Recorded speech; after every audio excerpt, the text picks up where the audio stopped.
Eh bien, messieurs, dames, bonjour. J'espère que vous avez tous bien dormi, que vous êtes prêts pour cette nouvelle journée des conversations. Sous l'arbre, on va continuer à explorer les liens entre jardin et conte. Et ce matin, on va commencer avec Jean-Pierre Le Dantec, que vous avez pour certains d'entre vous croisé depuis hier midi. Et donc, il est ingénieur, architecte, historien de l'architecture et de l'urbanisme et de l'art des jardins, aussi mathématicien. Voilà. Professeur émérite des ENS, École normale supérieure d'architecture, ancien de l'École nationale supérieure d'architecture de Paris-la-Villette, membre du comité exécutif de la Fondation des parcs et jardins de France. Normalement, je vais vous laisser la parole à un moment donné, mais... Oui. Et vice-président du domaine de Chaumont-sur-Loire. Je ne sais pas si vous avez déjà entendu parler de cet endroit, qui paraît-il très fréquentable. Voilà, et donc il a écrit, on lui doit une vingtaine d'ouvrages, dont 6 romans, et on peut citer par exemple Jardin, Histoire et Poésie, donc ça doit être le plus récent parce qu'il est de 2025 aux éditions Hermann. Histoire contemporaine des jardins et des paysages aux éditions Le Moniteur en 2019. Jardin et paysages. Donc ça, c'était en 2020. 10 jardiniers en 2013. Et enfin, le roman des jardins de France aux éditions Bartilla en 98. Et donc, vous allez nous inviter à une balade dans les jardins à travers 4 contes, si je ne me trompe pas. Oui. Eh bien, je vous cède la parole. Oui, donc 4 contes, en quelque sorte, mais des contes au sens large, c'est-à-dire au sens aussi d'une légende. Et la première d'entre elles, je vais raconter, c'est celle de Saint-Fiacre, qui est devenu le patron des jardiniers. Et alors, je vais vous lire quelques petits extraits, parce que d'un des premiers ouvrages que j'ai écrits sur les jardins, il y a longtemps, malheureusement, il y a plus de 30 ans, c'est un ouvrage qui s'appelait le roman des jardins de France, écrit avec ma sœur Denise, qui est philosophe et poète. Voici comment ce conte que nous avons écrit, évidemment réécrit à partir de certains éléments légendaires existants. Voici comment il commençait. En ce temps-là, la ronce et la lentisque dévoraient sans retour marbres et colonnades. L'ortie poussait sur les dallages, le chien-dent entre les mosaïques, et, dans un désordre où s'effaçait l'ancienne décoration taupière, les cyprès croissaient sans taille dans des buis chevelus. Sous les lentilles, l'eau croupissait. Ruches et volières étaient désertes. Près des piscines effondrées, des enchevêtrements de pampres et de cytises signalaient qu'autrefois, dans un monde à présent détruit, des hommes avaient dressé des treilles et des tonnelles. La sylve triomphait. Il semblait que l'idée même de jardin se fût enfuie, effacée des mémoires par une terrible commotion. On était au 7e siècle de notre ère, dans une Gaule désormais sans villa. En l'an de grâce 650, disons. Alors, on va rencontrer deux personnages qui marchent vers une ville en France, qui sont d'origine, ils sont scots, comme on disait à l'époque, c'est-à-dire en réalité irlandais.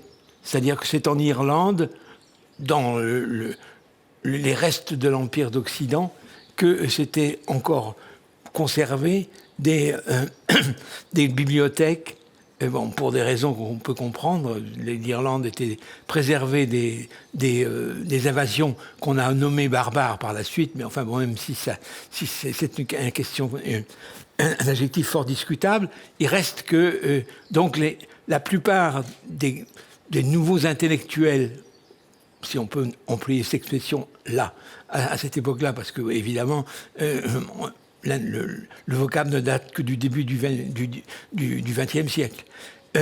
Donc, de cette époque, en Occident, viennent pratiquement tous d'Irlande. On les appelle Scott Érigène, par exemple, et bien d'autres, qui sont Alcuin, etc., qui vont être la plupart du temps les conseillers de Charlemagne, par exemple. Bon. Donc, un couple est en train de marcher à travers le paysage tel que je l'ai un petit peu esquissé là, vers une ville qui s'appelle Meaux, qui est toujours là, mais à l'époque, évidemment, c'est une bourgade, et elle est sous la coupe d'un évêque. Il reste quand même un peu d'évêché, quelques morceaux de chrétienté, qui s'appelle Falcon. Bon, donc le couple arrive, a rejoint l'évêché et est accueilli, et là, eh bien, l'homme, le couple, c'est sa sœur et lui.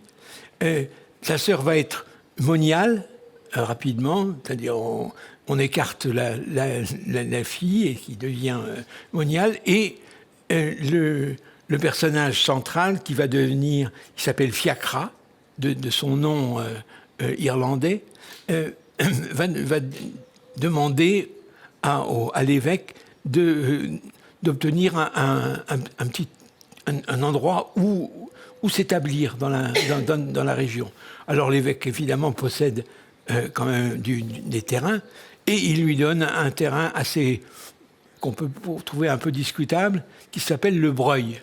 Le Breuil, ça veut dire brouillé. Hein, donc c'est quelque chose qui est un morceau de sylve complet.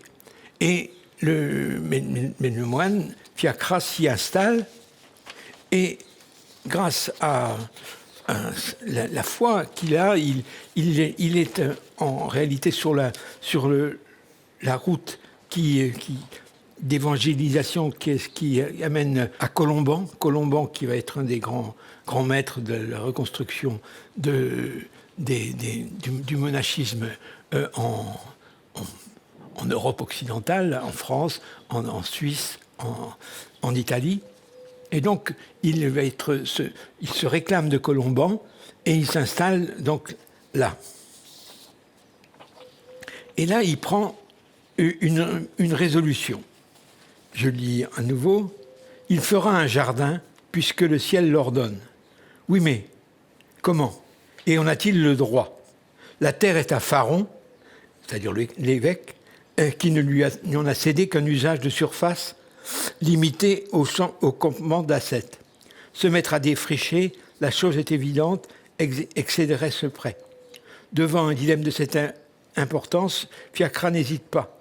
Il abandonne une journée son ermitage, court chez l'évêque et s'ouvre à lui de son projet, comme de ses scrupules. À quoi Pharon répond, en homme qui sert Dieu sans s'oublier soi-même, que ma foi, et compte tenu des difficultés rencontrées, il abandonnera volontiers à l'ermite toute la portion du Breuil que son hôte, en un jour, parviendra à ceindre d'un fossé. Et là, on voit comment s'établit d'ailleurs quelque chose qui est dans une quantité de légendes, l'idée de en un jour, etc. Bon. Et donc, voilà, l'ermite, pourtant, ne s'offusque pas de ses conditions. Mieux, ne saisissant pas l'ironie du cadeau ou sa mesquinerie, il rentre son bâton et saisit son bâton qu'il fiche dans le sol. Miracle, la canne fait son office. C'est-à-dire qu'elle se met toute seule à créer un fossé autour de la parcelle et à défricher le territoire. Et voilà donc le terrain nettoyé, en quelque sorte. Mais, événement, une femme passant par là, créature païenne, qu'on nomme la Begnode. Alors païenne, il ne faut bien pas oublier que c'est la même racine que paysan. Hein, c'est le même mot initial là-dedans. Ah, donc, à ce moment-là, la façon d'être paysan est aussi une façon de devoir être plus tard évangélisé. Donc là, elle s'appelle la Begnode, elle n'a pas la même foi ou la même candeur. C'est de la sorcellerie, hurle-t-elle, en désignant l'enclos. Nul procédé chrétien n'aurait pu réussir là où ma magie s'est montrée défaillante. Le futur saint ne l'entend pas, et rêvant déjà semences, fientes, tracés judicieux des allées, et tandis que la mégère court rameuter l'évêque, il s'assoit tout benoîtement sur une grosse pierre afin de méditer le problème. Or, et c'est du moins ce qu'affirment certains témoins du miracle, voici que cette pierre, où il se tient à son tour, subit une étonnante déformation. De dure qu'elle était et bosselée, la voilà qui se creuse comme une couette de balle et prend la forme de siège sous le cul de l'ermite. Le prodige épatant, qui suffit à l'évêque Faron, sitôt qu'il atteint le Breuil. On peut douter de tout, s'écrie-t-il, sauf des fesses d'un Scott. Sortie qui prouve, si l'on songe au décharnement des postérieurs d'ermite, que le prélat méritait sa position d'évêque, expert en miracles qu'il était, puisque capable de passer outre à sa déconvenue, en prenant acte du fait qu'un poids trop négligeable ne possède pas par soi seul la facture de caver le granit. Donc, voilà le premier miracle qui se produit, après le miracle de la canne, celui de la pierre, qui prend la forme donc du postérieur de fiacre. Et ça lui donne du courage, et le voilà qui commence à planter. Mais voici que la Begnaud, donc il plante, et il commence à avoir des plantations en particulier qui vont être des plantations de nourriture. Mais voilà que la Begnaud, qui ne étant rien que la joie simple et juste, franchit à nouveau l'échalier du cimetière pour revenir au Breuil. Dans sa vilaine besace s'aperçoivent le tire-loup, le crève-chien et la vigne du diable. « Sorcellerie !» crie-t-elle. Elle sait que son avenir se joue sur le Breuil. Son avenir, mais encore plus celui de sa magie païenne. Aussi, voyant que ces clameurs n'ont aucun effet sur les gueux rassemblés qui chantent avec fiacre, elle se précipite vers Meaux pour tenter d'égarer Faron. Alors là, je vous ai montré la première image, c'est simplement pour signaler de qui il s'agit. Elle est un peu trouble, cette image, c'est une image pieuse où on voit, comme souvent dans les images de l'époque, composées à ces époques, plusieurs scènes en même temps.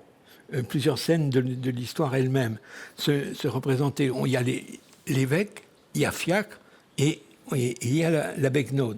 Et la Begnaud est représentée avec sa quenouille qui est là, mais l'image donc nous montre l'affrontement entre ces trois personnages. Et voilà que donc Fiacre triomphe de la Begnaud, et la légende dorée se poursuit avec une succession de miracles, de miracles, de prodiges, des guérisons fabuleuses, et surtout le fait que les pauvres du monde, de toute la région, viennent se nourrir au jardin, dans le jardin de Fiacre. Et c'est cela qui établit sa réputation dans la légende dorée, et qui fait que plus tard, il va être considéré comme un saint. Alors, voilà comment aujourd'hui il est encore célébré par certaines confréries qui lui ont été attribuées. En fait, il devient le patron, il est nommé patron des jardiniers en 1599. C'est le roi, lui, Henri IV, évidemment, partisan évidemment de l'agriculture, etc., qui le nomme ainsi. Et sa confrérie est reconnue pour se doter de tous les attributs nécessaires à son rang. Elle obtient un bureau rue des Rosiers, une chapelle à Saint-Nicolas-des-Champs, des armoiries faites de sable à 3 lys et de jardins d'argent, tiges et feuilles simples de sinople posées en 2 chefs et en une pointe, et un chef d'azur chargé d'un soleil d'or. Mais par-dessus tout, d'un saint patron pour qui la bêche avait remplacé, marque le bâton, notre fiacre d'Irlande qui méritait bien cette honneur. Alors, effectivement, ce saint populaire, d'une sorte de très très populaire dans une France rurale, hein, devient très, très important, au nom, y compris par la toponymie, un grand nombre de villages en France en particulier se nomment Saint-Fiacre. Hein, il y en a plusieurs en Bretagne, par exemple, dans ma région d'origine, mais pas seulement. Hein. Ici, voyez-vous, bon, il n'y a rien, il y a Rouen. Hein, bon, c'est donc un saint qui est devenu très, très populaire dans un certain milieu qui est le milieu qui nous intéresse. Donc voilà la première légende que je voulais vous raconter, celle de ce Scott qui, sur la route de Colomban, s'installe dans la région parisienne. Hein.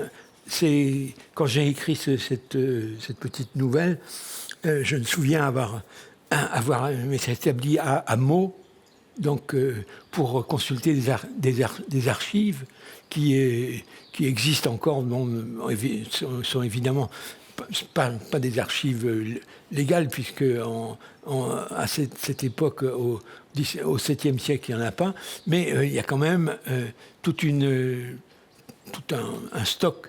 À la bibliothèque municipale, il y a quand même tout un stock de documents qu'on peut consulter, qui sont évidemment des documents légendaires eux-mêmes. Voilà cette première histoire qui nous amène tout simplement à la naissance d'une histoire qui devient très, très populaire et qui explique que le jardinage, je parlerai tout à l'heure de jardinisme, qui est la version, que je pourrais dire, d'art des jardins du jardinage. Hein, il n'y a pas... Le jardinage, c'est une occupation très, très, très commune, très courante. Hein, le jardinisme, c'est autre chose.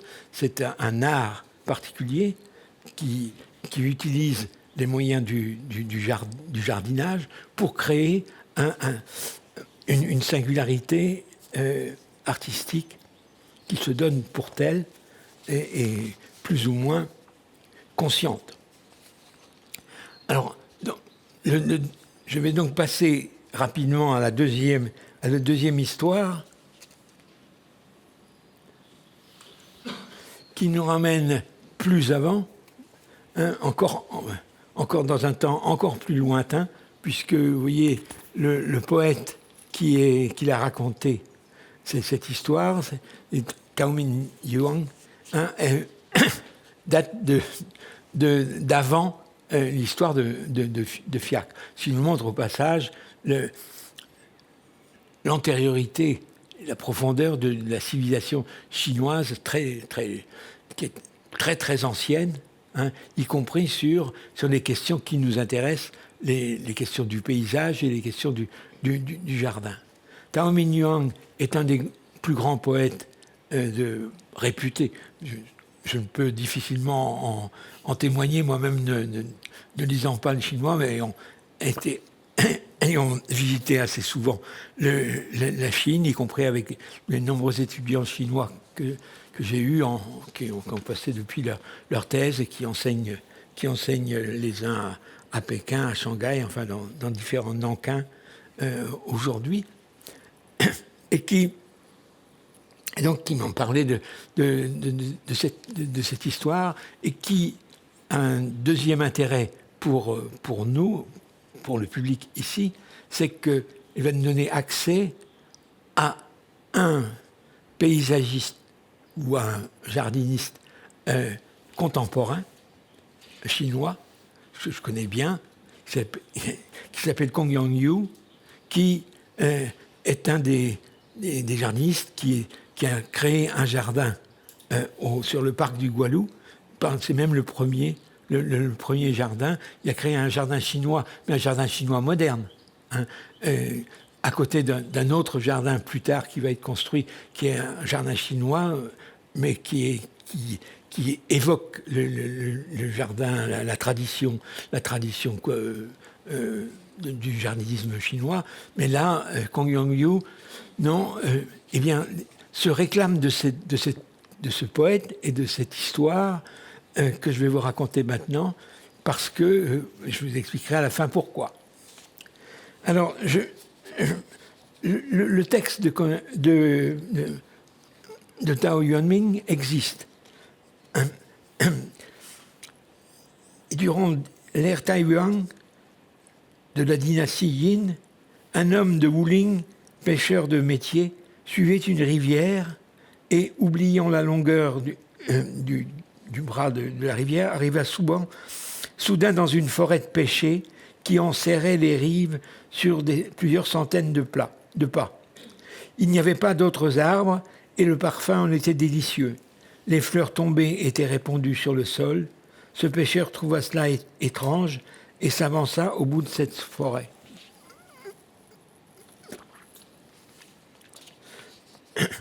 S'il trouvait la rivière au bout d'une montagne, et puis il avait trouvé une rivière au bout de la montagne qu'il parcourait, et dans laquelle s'ouvre une anfractuosité, et dans laquelle il s'enfonce en désignant comme une lueur au fond de cette anfractuosité. Le pêcheur abandonna son bateau et entra dans cette anfractuosité. Au début, elle était très étroite, juste assez pour laisser passer un homme. Au bout de quelques dizaines de pas, le passage s'ouvrait et donnait sur une étendue large et plate. Il y avait des maisons alignées, des champs bien entretenus, de beaux étangs, des mûriers et des bambous.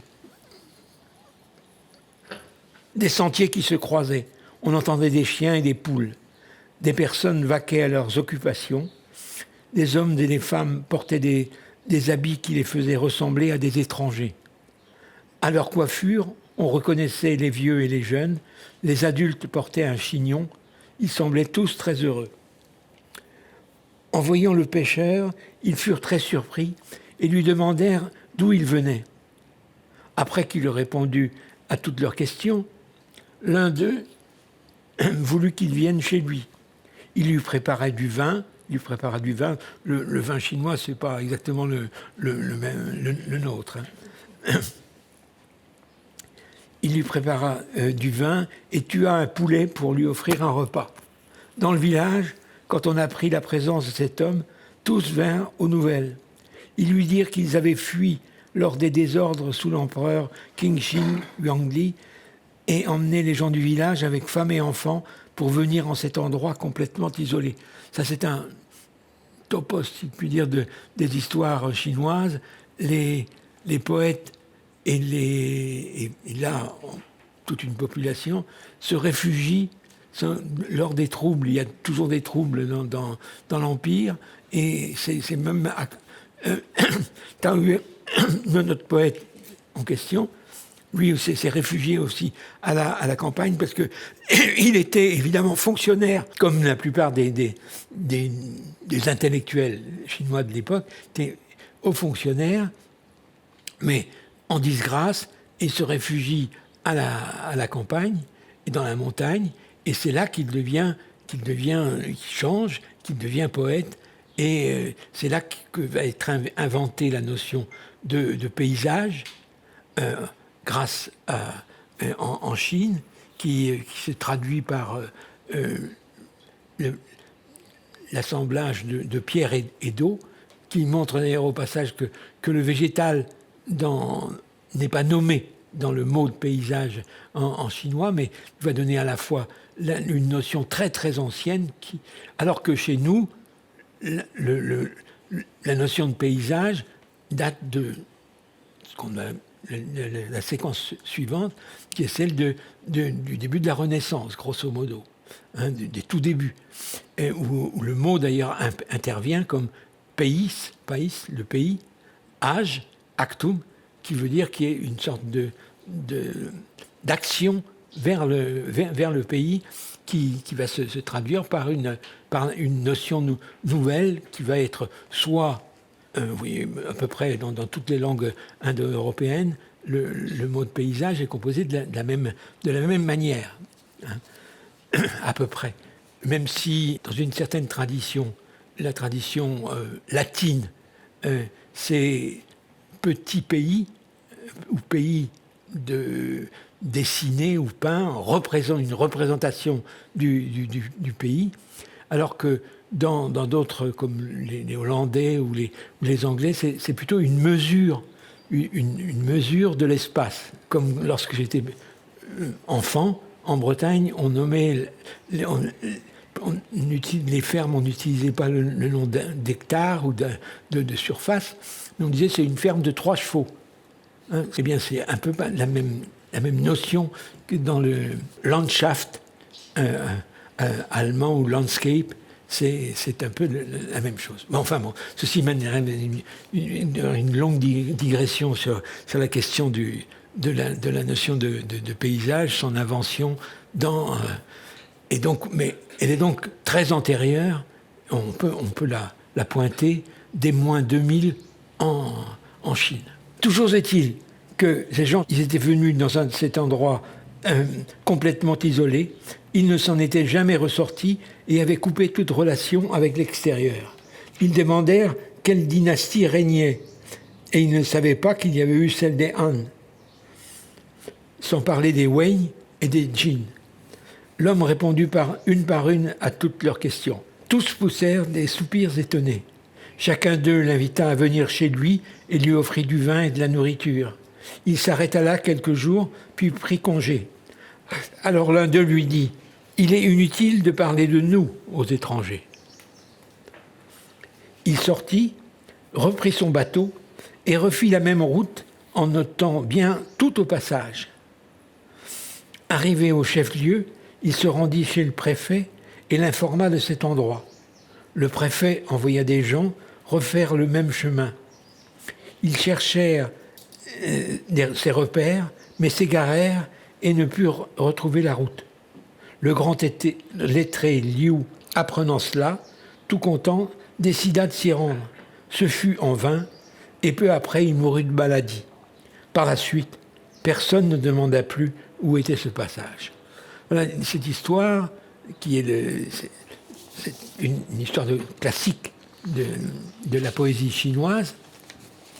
On nous parle d'un pays inaccessible, sauf il a été accessible une fois, mais personne et or, il a l'air d'être... L'impression qu'il a donnée, c'est d'être un pays parfait. Le pays des péchés en fleurs. Ce qui nous ramène à Kong Yang-yu. Justement, Kong Yang-yu, qui a une très grosse agence de paysages à Pékin, qui dirige le département d'architecture de Beijing, il doit avoir à peu près...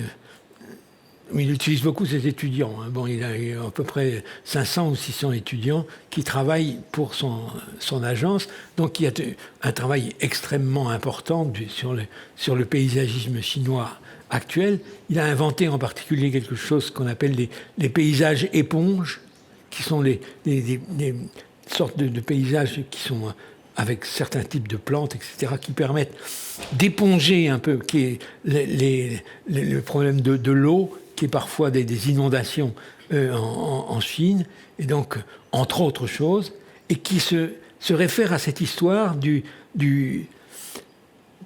comme tradition opposée, selon lui, tradition populaire, opposée, selon lui, au jardinisme chinois traditionnel des aristocratiques. Un paysage normal, en quelque sorte, d'une populaire et nourricier. C'est pour ça que dans ses projets, il utilise souvent comme végétaux le riz, par exemple, hein, dans les projets, qui est nourricier en même temps. Et tout ceci parce qu'il son credo en tant que paysagiste mondial, ce qu'il appelle d'une part cette tradition, et d'autre part, il explique que le paysagisme, c'est l'art de la survie de l'humanité à l'époque du changement climatique en particulier. Et que c'est une idée qu'il a depuis longtemps.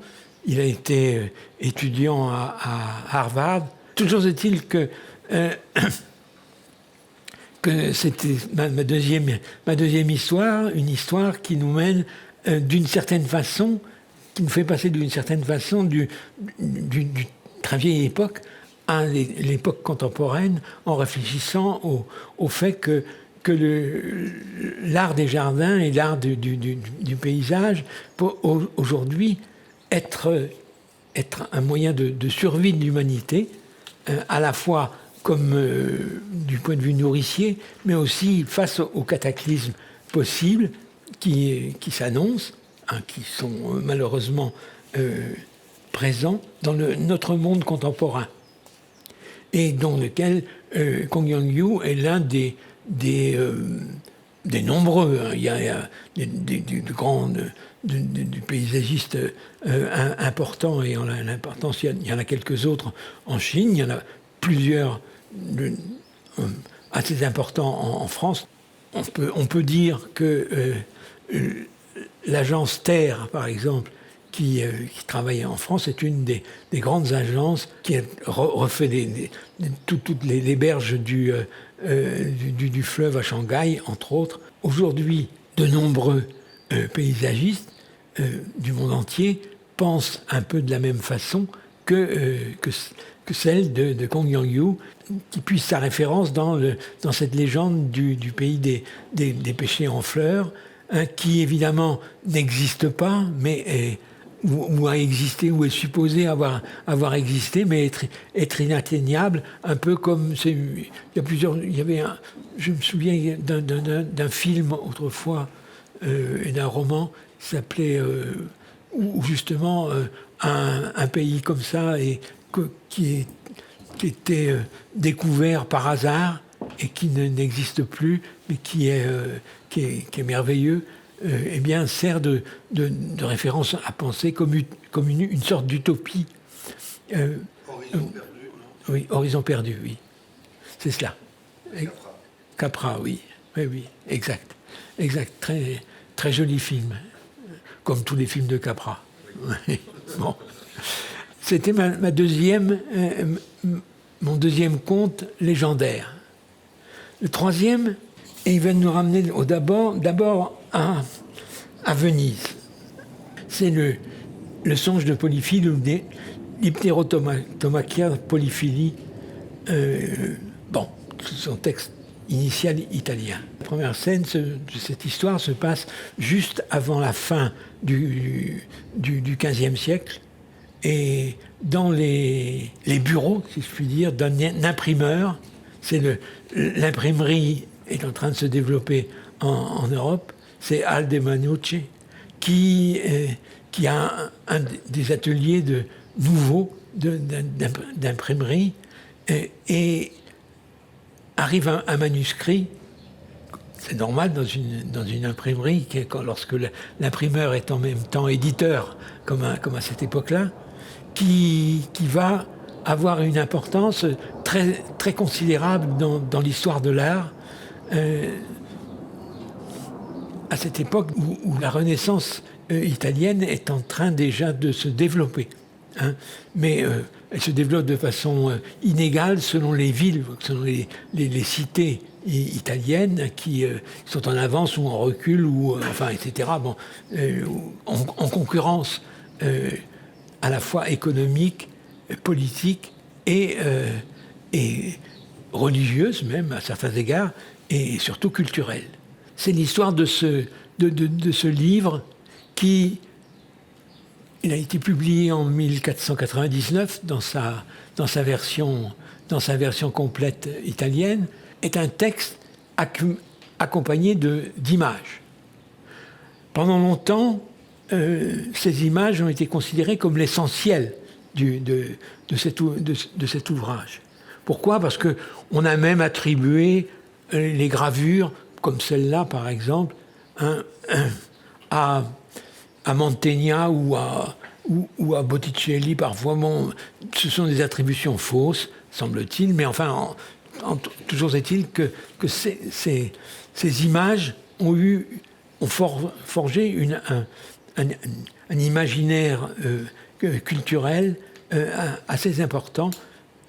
Et alors, le livre a eu, même si paraît-il, son succès immédiat a été absolu, presque nul, et on va comprendre pourquoi tout à l'heure, eh bien, est traduit en français 50 ans plus tard, chez Kerver, notre éditeur, hein, mais il est traduit par Jean Martin, qui, comme il dit dans sa préface, il en a fait une brièveté toute française. C'est-à-dire qu'il y a toute une idée, d'ailleurs, déjà d'une certaine littérature française, une manière de ne pas se perdre en digression et d'aller à l'essentiel. Donc le traducteur s'est permis de réduire le texte initial. Mais on va comprendre pourquoi il l'a fait aussi, parce que pour des raisons tout à fait compréhensibles. D'autre part, les images de l'édition française sont là connues. C'est de Jean Goujon. Donc Jean Goujon, vous savez, c'est en particulier le sculpteur qui a fait la Fontaine des Innocents à Paris, hein, entre autres choses. Et donc, si les images de l'édition Aldine initiale sont... leur origine n'est pas établie, eh bien celle de l'édition française, oui. Pour l'instant, revenons à l'édition Aldine, qui n'a pas de succès. Et pourquoi ? C'est extrêmement compréhensible, même si les images sont assez fascinantes, le texte est ahurissant. La langue mélange l'italien, le vénitien, il y a des citations d'hébreu, il y a du grec, etc. Qui fait que on se demande qui a pu écrire un texte aussi curieux. Certes, évidemment, on sait que les langues, en particulier l'italien est loin d'être fixé à cette époque, pourtant qu'il le soit encore complètement, mais aujourd'hui, mais à l'époque, c'est assez courant qu'il y ait l'utilisation de dialectes. Mais là, quand même, c'est un texte qui manifestement se pose comme étant très savant. Et donc, c'est la première interrogation qu'il peut avoir. Pourquoi ce texte ? Bon, eh bien, il y a différentes hypothèses. Il y a différentes hypothèses qui sont que ce texte pourrait avoir aussi une signification, des significations cachées qui sont d'ailleurs énoncées plus ou moins dans un texte qui l'accompagne. Muse, qui est l'auteur de cette œuvre ? Moi-même, avec mes 8 sœurs. Fou, vous, pourquoi le titre l'attribue-t-il à Polyphile ? Parce qu'il a bien mérité de nous, notre élève à toutes. Mais je te prie, qui est Polyphile de son vrai nom ? Nous ne voulons pas que tu le saches. Pourquoi ? Il vaut mieux être prévoyant pour éviter les choses divines. Que les choses divines ne soient dévorées par la jalousie hargneuse. Pardon, mais qui est-il ? Il ne faut pas que cela se sache. Mais tout de même, nous préférons ne pas appeler Polyphile par son vrai nom. Oh, Polia, plus heureuse que tous les mortels, bien que morte, tu vis, plus vivante que jamais. Polyphile, plongé dans sa vision, veille sur toi par l'intermédiaire des hommes doctes qui te célèbrent. Et donc un poème qui n'est pas dans le texte lui-même, mais dans des commentaires de ce texte. Ce qui nous amène à la question de qui est ce texte. Une tradition, c'est Prospero Colonna, qui est un moine, mais un moine de Trévise, originaire de Trévise, mais on connaît historiquement un moine originaire de Trévise qui s'appelait Prospero Colonna, mais il ne semble pas du tout cadrer avec l'auteur d'un texte qui est supposé cacher des vérités, etc., complexes. C'est un osseur et un peu un ivrogne et un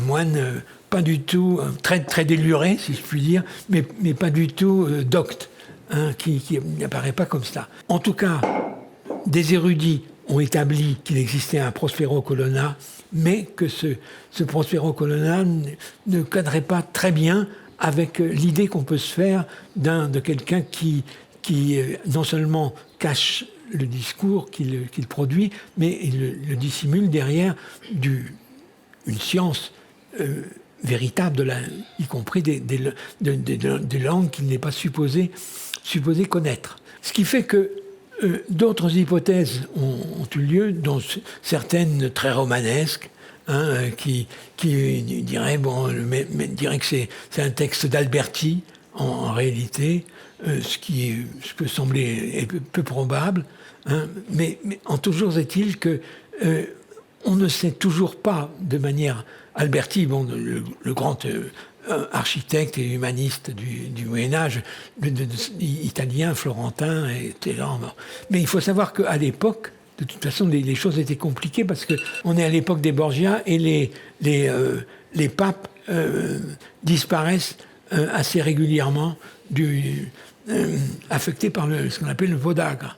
Hein, donc, premier truc.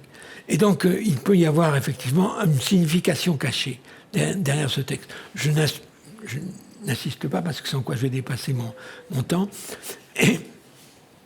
Mais pour dire ensuite que la descendance du texte qui montre qu'il y a une importance non seulement qu'il soit traduit à l'initiative de François Ier chez Kerver, mais en outre, on sait que ce livre a servi aussi à l'éducation de Louis XIV. Mais Mazarin a élevé Louis XIV d'une certaine façon. On raconte même qu'il est peut-être le fils de Mazarin. Enfin, toutes sortes d'histoires se racontent évidemment à ce propos.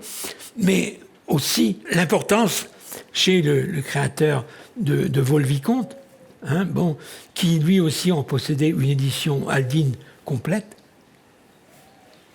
Et l'importance, vous en aviez parlé un peu hier, son nom était écrit, de La Fontaine dans cette histoire, qui était le meilleur ami, un des grands amis en tout cas du créateur de Vaux-le-Vicomte, hein, qui l'a soutenu pratiquement tout le temps et qui a écrit en particulier un texte qui s'appelle Le Songe de Vaux, hein, qui est inspiré de ça. Et il se décrit, La Fontaine se décrit parfois comme un polyphile. Mais c'est là qu'il y a une erreur, parce qu'on a souvent écrit polyphile avec un Y, ce qui laisserait entendre que c'est quelqu'un qui aime beaucoup les femmes, polyfemme, alors que polyphile comme ça, sans Y, ça veut dire que c'est lui qui est amoureux de Polia. Polia, c'est une figure du platonisme, en gros. Ce qui me ramène à vous parler un petit peu de l'histoire elle-même. L'histoire est extrêmement compliquée, effectivement, parce qu'il y a deux volumes. Hein, je ne vais pas pouvoir vous raconter ça en détail. C'est extrêmement compliqué. Elle commence, comme beaucoup d'histoires médiévales, par l'histoire d'un songe. C'est-à-dire le personnage principal s'endort dans une prairie, etc. Et va vivre une aventure en rêve. D'abord, il va se réveiller. Il est toujours dormant. Hein, et puis, il va avoir passé des épreuves, dont la dernière d'ailleurs, est assez, comment dirais-je, du point de vue symbolique, est très, très compréhensible. Il franchit un pertuis très étroit, comme pour ressortir dans un nouveau monde, c'est-à-dire c'est un nouveau type d'accouchement en quelque sorte, et il redécouvre là un paysage dont les dessins représentent des ruines antiques, hein, qui vont servir de référence en quelque sorte au nouvel art qui se construit contre l'art gothique précédent. C'est pourquoi l'attribution à Alberti a été mise en avant. Et ces nouveaux paysages présentent des jardins, certains jardins curieux. Il va découvrir un nouvel univers Et puis, après, le livre va prendre un autre aspect, c'est qu'il va retourner, c'est presque une boucle borroméenne dans le récit lui-même, puisqu'il revient, se rend compte que la femme qui lui sert, que Polya qui lui sert de guide, en réalité, c'est son amour perdu qu'il a perdu, qui l'a amené à se mettre à rêver en songe, etc. Bon, ce qui fait que c'est très complexe comme histoire. Et là, on s'éloigne un peu du platonisme, puisqu'on termine même par une célébration de Priape, ce qui est assez rare dans la tradition platonicienne de l'époque. C'est ce que dit... je suis un petit peu en désaccord avec Polizzi, qui est un érudit actuel, qui a publié une dernière édition de l'édition Kerver, il y a une quinzaine, vingtaine d'années.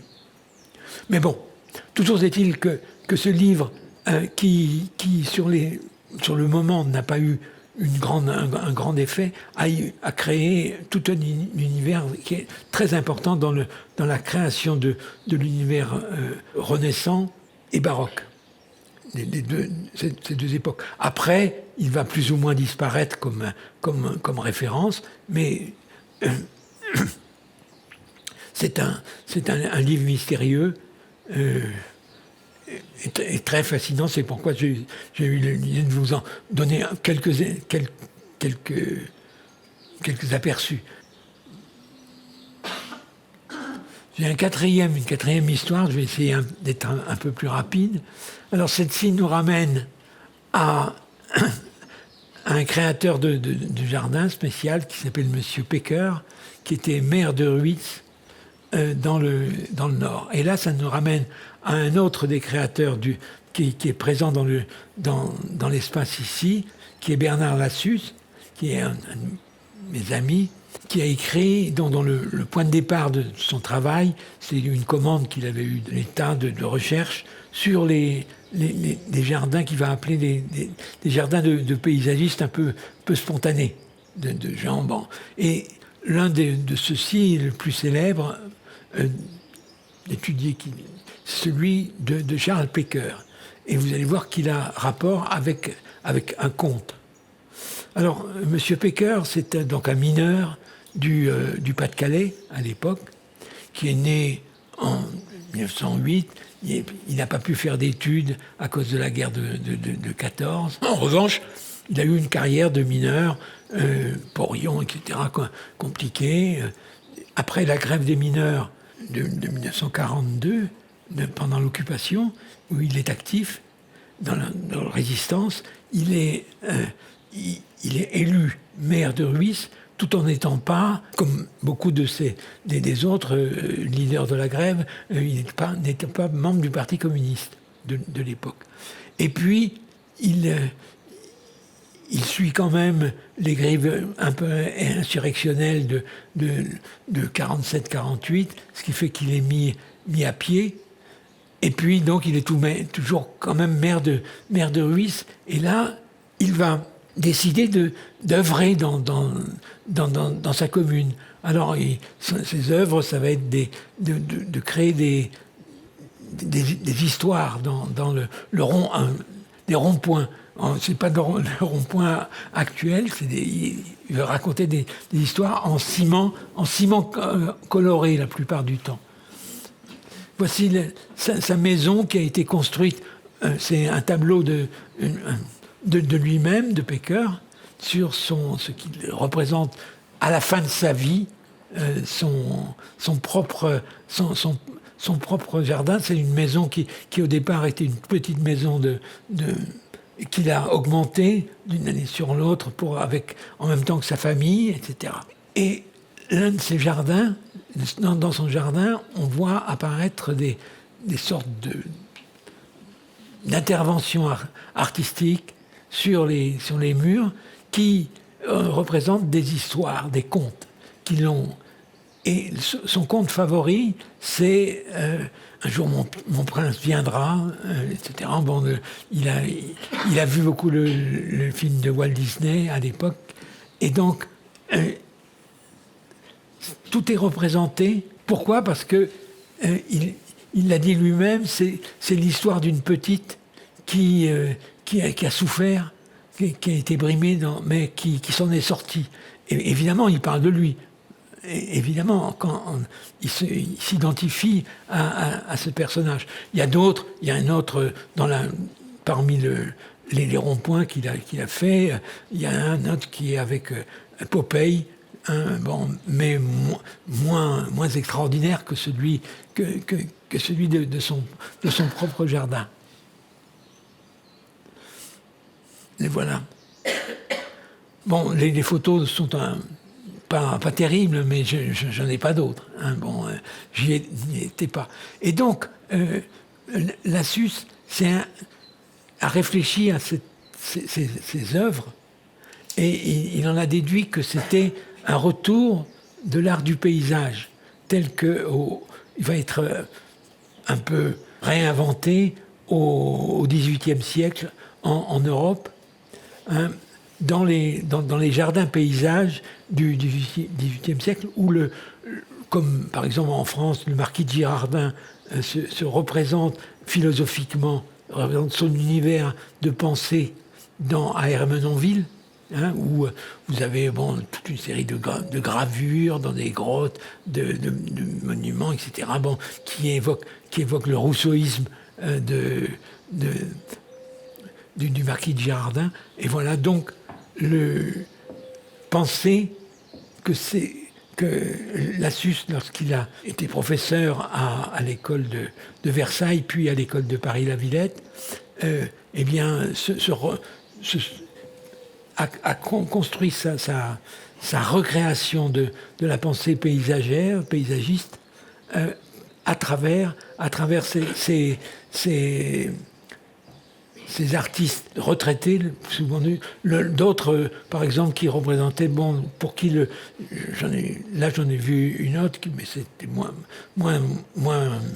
par rapport à l'histoire d'un conte, représente le Tour de France, par exemple, dans son jardin, parce que c'est l'histoire de sa vie à lui aussi, qu'il représente. Ben voilà, donc, la quatrième histoire, mais qui montre que à partir d'un conte, là, une œuvre qui est malheureusement détruite aujourd'hui, le maire qui a été élu, puisque à la place de Pecker, a fait détruire toutes ces œuvres qu'il trouvait grotesques, hein, et qui ridiculisaient la commune de Ruisse. Et peut-être n'était-il pas aussi ridicule que ça. On a des œuvres de François Portrat, qui est oui. dans la même veine, oui. Et que j'ai découvert chez Bernard Lassus, qui a bien voulu nous les confier. Ce sont des céramiques, des portraits un peu naïfs. Oui. Donc si vous voulez les découvrir, c'est bien caché, à côté du jardin, avec le grand serpent chinois que nous avons vu hier soir. Oui, Bernard en avait sauvé quelques éléments. Et d'ailleurs, nous avons nous-mêmes sauvé un jardin de Bernard, qui était une merveille absolue et qui était sur le toit d'un immeuble et qui a failli être totalement détruit parce que ça n'intéressait pas ceux qui avaient racheté. Mais il faut dire que les œuvres en question sont assez... interrogent pas mal les visiteurs, parce que on voit que les créations paysagères de Bernard Lassus n'ont pratiquement rien à voir avec les plantes. Hein, et donc les gens sont un peu surpris par moment de ça. Il a fait aussi cette création à Beaubourg, sur un des plateaux de Beaubourg, hein, le Jardin Monde, qui est aussi une œuvre d'artiste plasticien. Mais en même temps, c'est un des seuls paysagistes français qui a eu le prix de Gélico. Oui. Si je ne me trompe. Il est l'équivalent du Nobel dans le domaine du paysage. Oui. Bernard a aussi fondé à l'époque un DEA particulier qui s'appelait Jardin, Paysage, Territoire, auquel j'ai participé avec Michel Conan et quelques autres. Hein, donc, qui ont essaimer des étudiants un peu dans le monde entier. Moi, j'ai des étudiants qui ont passé leur thèse avec moi à peu près aux États-Unis, en Chine, dans toute l'Amérique latine, etc. Bon, qui a une importance assez considérable, qui a relancé les questions du paysagisme. Même si ça a été évidemment discuté, parce que heureusement, on n'est pas la seule école avec Augustin Berg aussi qui... Moi, j'ai une question. D'abord, merci, c'était vraiment passionnant. J'ai une question sur le jardin des pêchers, là, dans l'histoire chinoise. Le jardin, c'est un jardin sauvage ? Non, il est quand même manifestement cultivé. Il est cultivé. Le problème, c'est que dans la légende, il y a deux séquences. Celle où il découvre un pays qui est peuplé de pêchés, etc. Et puis, la deuxième séquence, il rentre dans le village qui en est séparé. Mais en même temps, par une fractuosité, mais en même temps, c'est quand même un ensemble, puisque ni l'un ni l'autre ne sera, dans l'histoire de Taïwan, ne sera redécouvert. Oui, parce que ça me fait penser effectivement aux voyages, ce qu'on appelle les utopies narratives, quoi. Oui. Les voyages en utopie où il y a un sas et on passe et on ne redécouvre pas. La seule chose, c'est que là, il n'y a quand même pas un discours, par exemple, sur la manière de produire, etc. Parce que dans les utopies, souvent, il y a quand même un discours sur... Non, ouais. je vous ai lu le texte. Il est le texte intégral de la traduction actuelle du poème, qui est plus beau, évidemment, j'imagine, que sa traduction, qui est celle de Papano. Ouais, si je peux juste ajouter quelque chose. Dans mon souvenir, dans le Songe de Polyphile, mais je peux me tromper, mais je crois que ça va tout à fait dans votre sens sur la complexité du texte et notamment des langues. Je crois que c'est le premier texte imprimé où il y a des caractères en arabe. Oui, c'est vrai. C'est vrai. Bon, il a les seuls caractères qu'il n'y a pas, c'est des caractères gothiques, parce qu'il ne voulait pas d'écriture gothique. Pour des raisons politiques. Bon. Et évidemment, à l'époque, il faut savoir que l'époque, l'Italie est quand même un champ de bataille entre les Guelfes et les Gibelins, etc. Enfin, et entre l'Empire allemand, enfin l'Empire et puis la papauté, et puis les Borgia, ça devait être un sacré mélange, compliqué à l'époque.